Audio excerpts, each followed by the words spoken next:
We've also got to know some of these cats more recently, so it's been really great how the Black Land Working Group and our folks in the new Vanguard have been getting to build with each other. So without further ado, the idea is the end point of this will be 4:15 p.m. and the last half hour will sort of be cleanup, gathering together, and then we transition outward. So with no further ado, I toss it to our Milledgeville comrades. Thank you. All right. I want to start off with a question. Do y'all feel powerful today? Yes. All right, repeat after me. All power to the people. All power to the people. All power to the people. All power to the people. All power to the people. All power to the people. All right, thank y'all. My name is Fidelis. As he mentioned, we are down from Milledgeville, Georgia, which is central Georgia, about an hour and a half from here. Milledgeville was the antebellum capital of the state of Georgia, and so a lot of history there in terms of the area and sort of what it represents. The New Vanguard is an organization that I co-founded late last year. The name of the organization is a little audacious when you think about it, but really the name came about sort of in the same sense of if you've ever read Assad Shakur's autobiography and the way in which he talks about the Black Liberation Army, not necessarily as an organization, but as a spirit, as a life force in the community. Anybody who's fighting for the liberation of the Black community is part of the Black Liberation Army. That is the way in which I think about the New Vanguard. The reason we chose that name and the reason why we went with that is because, and in many conversations with Comrade here, we talked about sort of the gap that exists in terms of struggle, right, between the last generation that really struggled on a mainstream level and sort of the struggle that exists now. You talk to a lot of people in that middle generation and they'll tell you we kind of dropped the ball, we got comfortable, right? We thought we had made it. We were riding the coattails of the people that came before us and we didn't carry on that struggle, and now you have a new generation that is trying to carry on the struggle, but there's sort of a loss of memory. There's sort of a loss of connection there. And so a lot of us are trying to run back to the elders and figure it out and ask the questions, before they're gone from us. One thing that I wish and I tell people a lot that I wish I had was sort of an eldership or mentorship to come into when it came to a lot of this stuff. But, just like the brother mentioned earlier, I read the autobiography of Malcolm X when I was 15. And that was sort of my introduction into the struggle. And so, in talking about the work that we do in Milledgeville, I'm originally from Cameroon, which is in West Africa, right there in Nigeria. Lived in Canada prior to living in the state of Georgia, and I moved to Milledgeville when I was 12. And been in Milledgeville, went to middle school, high school, college in Milledgeville, left for a little bit, and came back last year. Milledgeville is one of those places where you go down there and it's very, if you've ever been in a small country town, you kind of understand the sentiment that we're like the only leftist organization within a 50-mile radius. And so a lot of what we're trying to do and a lot of what we're doing is trying to move people out of this comfortability that they have with the status quo in that region. And so when we sort of get into the work that we're doing, a lot of it, for a place like Atlanta isn't like groundbreaking, but when you come down to Milledgeville and you sort of see the ways in which people are reacting to what we're doing, positively and negatively, we are breaking a lot of ground in that region in terms of this work. One of the first things I did when I came back was I started a community garden in 2024. The Milledgeville area, central Georgia, more broadly speaking, struggles a lot with food access. About 25% of the people in our county are food insecure. And so we're talking about a county that has a population of about 50,000 residents. I think the number is about maybe close to 30% of the children suffer from food insecurity. Right over next to us is Hancock County, and they are, I believe, the poorest county in the state of Georgia and have the highest rate of food insecurity as well.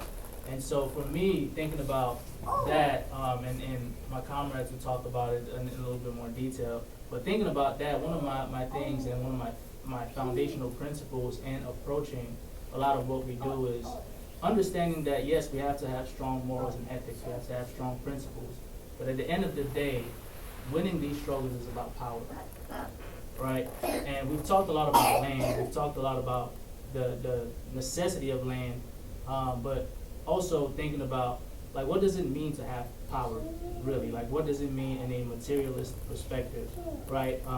The brothers talked about it from a more spiritual perspective, right? People have talked about it from a more grander perspective. And I think where I ground myself is in a more materialist perspective of where power comes from. And so one of the things we did, especially with when the last presidential election was announced, you know, people really panicked a lot because of Project 2025 and all the things that they knew was coming down the pipeline. So we said to ourselves that what we're going to do is we're going to write a people's program in response to Project 2025, but not just as a response to Project 2025, but as sort of a guiding document as to how we are going to build power within this community, materially, how we are really going to build power within this community. And so we presented our people's program earlier this year in March. And for us, that's sort of been like a guiding document in terms of the initiatives and the programs in which we've been creating.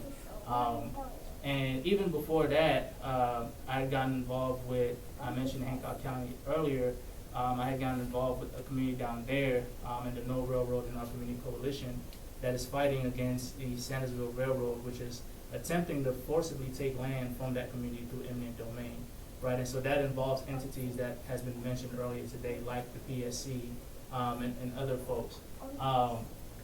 And that's how I got a chance to meet Toivo and the rest of his group as well, as they came down to one of the community meetings we hosted around that issue, and they were able to interact with Ms. Janet and some of the other leaders of that coalition. And so up here you can see these are some of the programs that we led in early 2025. As I mentioned, the People's Program, which is about a 30-page, I wasn't going to write a 1,000-page document like they did for Project 2025.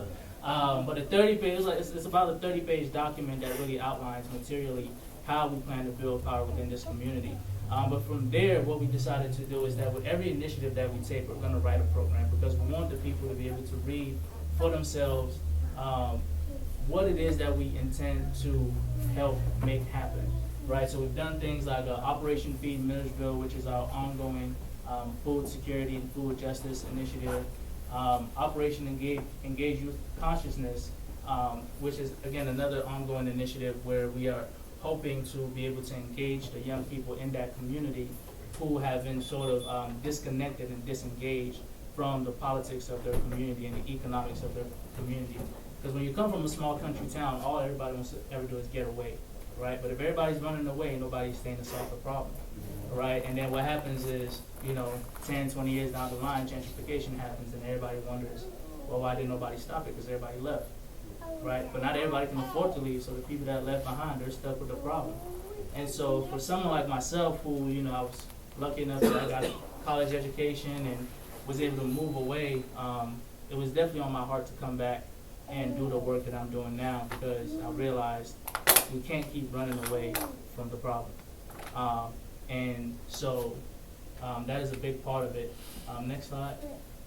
So what came out of Operation Engage Youth Consciousness was this year, Tuesday, people will be voting in our local city elections. And so as we were having those discussions in the spring, going into the early summer, one of the things that came up was people feeling like their needs were not being heard by our local representatives. And so one of the things that I strongly believe in when it comes to how we build power, the first step is reshaping the narrative around who has power, right, and how power works. And I think that one of the things that we've often forgot is that governance is a social contract where we, the people, give these people the power to govern us with the expectation that they represent our needs and the will of the people. And then when they stop doing that, it is our human right to make the changes that are necessary to have a government that reflects what the needs and the will of the people are. So one of the things that came up was the idea of building a people's program with demands of the community to say, okay, we have candidates that are gonna be running, right? But instead of them coming to us and telling them what their platform is, no, we're gonna tell you what we want. And then that's how we're gonna vote. We're gonna vote based on how you endorse our platform, not how, we're not gonna endorse you, right? And so we've run into a lot of, interesting interactions based on that, but that was what we did. So we built two things, a people's platform and a people's program. So the platform is, these are our demands, but the program is, this is how we're gonna go about making sure that these demands are met, right? So regardless of who gets elected, y'all are gonna answer to these demands, and these things are going to happen, and we're telling you how these things are gonna happen. And so we've been doing a lot of organizing around that as well. Next slide. And so these, are you gonna tell them? You can talk about it. You already kind of talked All right, so it's up to you. so one of the things, so as I mentioned the community garden earlier, and the reason why I decided to start a community garden, one, of course, because the community needs to be fed, right? And there's a lot of benefits to having a community garden. It provides green space. It provides an educational platform in terms of, learning about food, learning about health, learning about how to grow food, those different things. But the second thing, again, from a materialist perspective, is when we talk about power, when we talk about building power within a community, I take from a lot of George Jackson's ideas and writings where he talks about the necessity to have autonomous infrastructure. What do we as a community control, right? Not what our government controls, not what our institutions control, what do we as the people control? And so one of the easiest things I think that people can take back control of is their food, the way they feed themselves, right? Because food is such a strong control mechanism that different entities, whether it's corporations or our government, have over us. We see this now with the SNAP benefits. Because it's not that we have a lack of food in the world, it's that capitalism controls who gets access to what. And so one of the reasons why I really, really wanted to establish a community garden was to use it as a space to start teaching people about taking back control and taking back power. If we can take back our own food systems, take back the way we feed ourselves, and we can control how we grow the food, how we produce it, and making sure that people get fed, then nothing else is impossible in terms of what we can take back control of, right? Something as basic as food. Societies are built around how food is produced, right? If you've read Marx and you've read, he starts with agriculture is one of the kind of the foundational aspects of what builds an economy and a society and all those different things. And so the food initiatives are not just about feeding people, but they're about teaching people about community control, teaching people about not just caring about each other, but understanding that caring about each other is a form of building power. Because once we start building community, we are now sort of renegotiating what our relationship is with capital, with institutions, with corporations, with infrastructure, and with our government. And so we've had this community garden for about over a year now, and we've partnered with a lot of different organizations locally, food pantries. We've started 2 other community gardens at local food pantries. And we've also partnered with an organization that does community fridges. When we first started, they only had 1 fridge. We were able to get a second fridge put in at one of the local elementary schools. And so all of the produce that we grow at the community garden goes to the community at no cost to them. So it either goes to the fridge or to the pantries. I don't really like handling money, so I don't sell at the farmer's market. I don't have to deal with it, but also at the same time, understanding that we have a food insecurity problem that is also tied to capitalism. I do not want money to be a barrier to what people can access from what we produce. And so that is a big reason why we do it that way. And so as you can see, here's some pictures from over the last year of what we produced and people that have come and volunteered at the garden. And interestingly enough, tying into land is this garden is actually established on a piece of property that belongs to a family that has had this land for 6 generations since the end of slavery. And it used to be a family farm. And so the young man in the glasses there, I went to school with him. He was one of my mentors. And when I had the idea to start a community garden, he reached out to me and was like, my family has some land. We'll clear it out for you, and you can do the garden. They didn't charge me anything to do that, and they've been very supportive of it. But this goes to show you how when you have people in your community that have resources, how resources can be redistributed and purpose to serve the community, right? And so this is why it's important that our people have access and have control of land, so that we can do these kinds of things. Because now I didn't have to go to the city or the county to say, hey, will you give me some land to build a community garden? You know what I mean? And so now we can control how we produce, what we produce, and we can control the narrative around this initiative as well.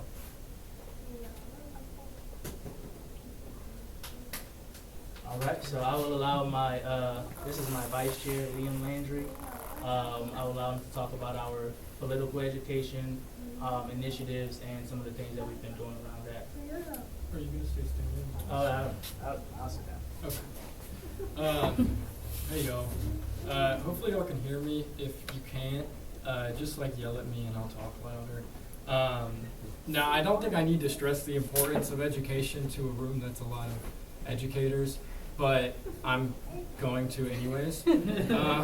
So education happens everywhere in the new Vanguard. Like Fidelis was talking about, you know, the garden is a place of community education. All of our events are places of community education. Every single program we put out is a method of community education. But we also do have two things that I'm going to talk about now, which are kind of the key ways in which we more properly engage with political education.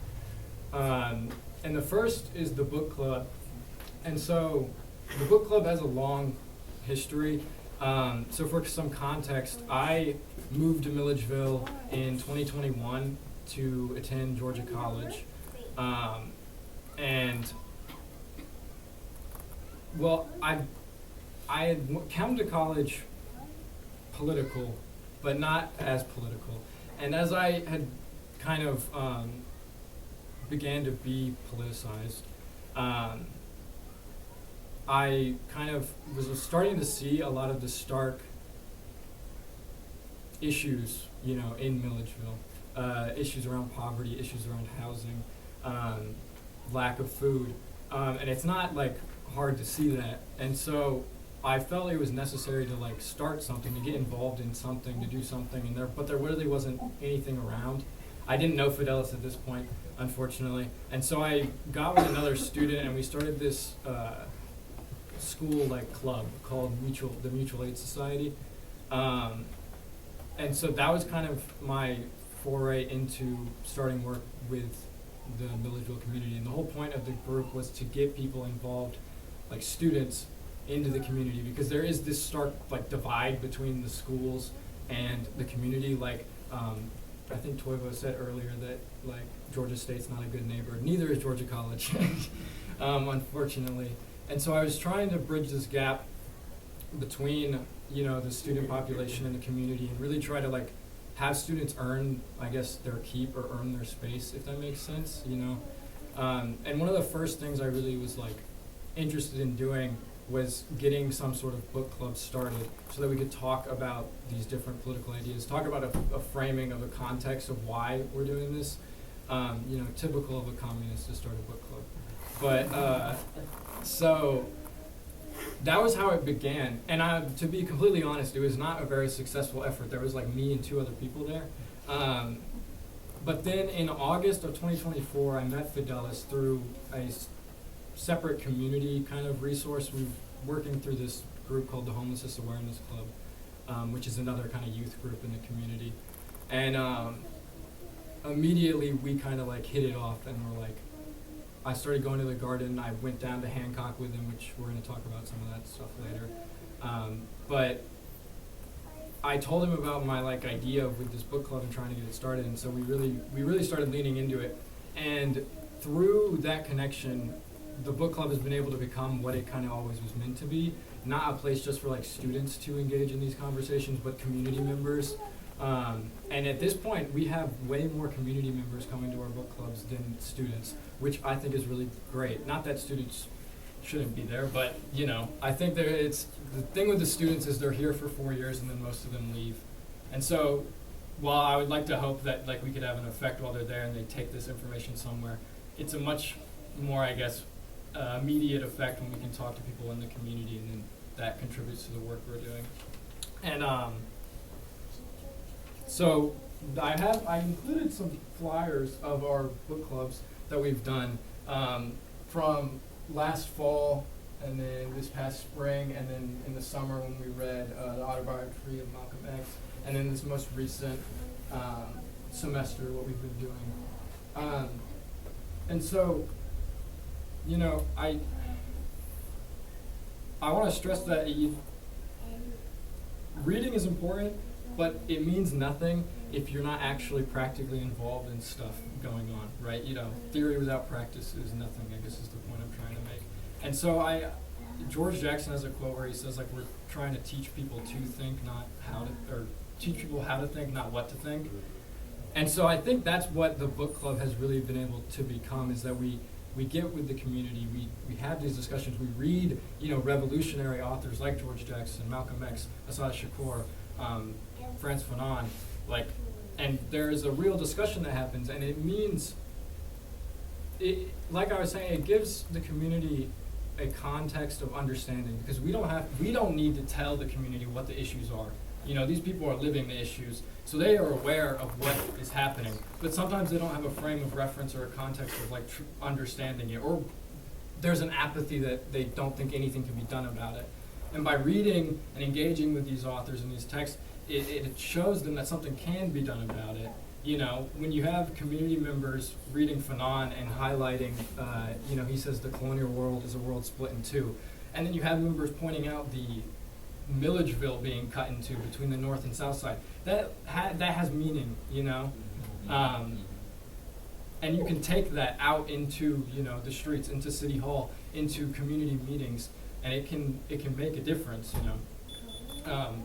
And if I can piggyback off Yeah, feel free. you real quick, another big thing for me, and to take another quote from George Jackson, where he says, "The task of the revolutionary is to make revolution." And one of the reasons why we started a new Vanguard is because a lot of our frustrations with other organizations is we felt like people were sitting and passively waiting for revolution to happen, and then they can jump in and participate. That's not how that goes. You have a responsibility to make the revolution.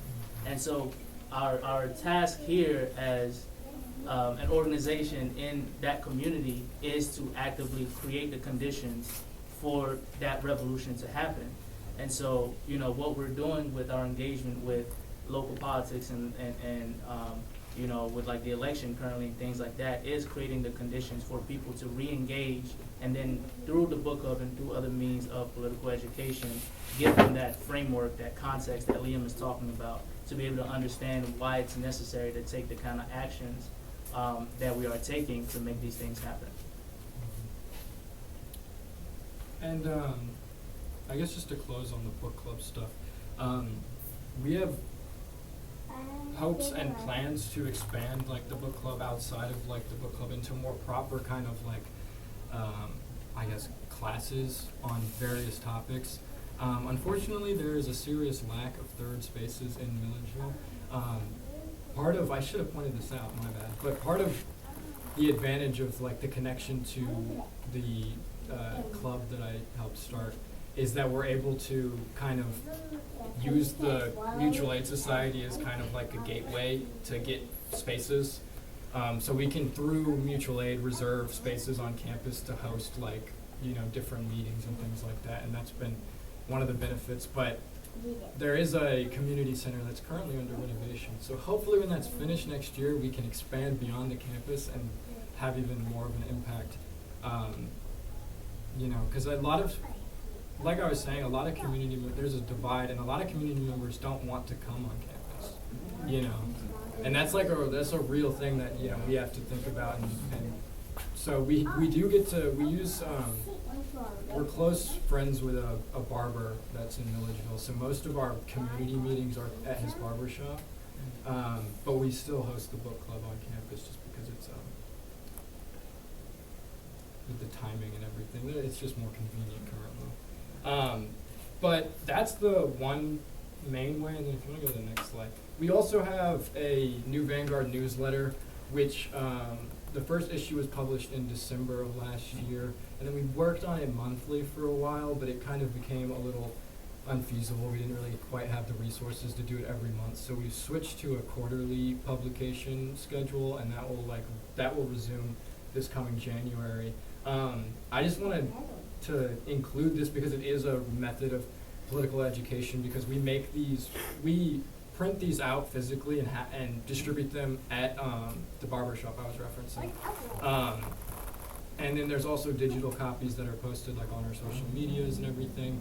I was supposed to bring physical copies of the newsletters as well as all of the various documents you saw in those earlier slides, and I completely forgot this morning because I was in such a rush to get here. And so if you want to see them in more depth or get like a copy, just let me know after we're done talking. I can email you a copy of anything you want. But yeah, the newsletter I am really proud of the way the newsletter has come out. Shout out to our editor-in-chief, Xavier, who has done tremendous work on this art and the compilation of everything.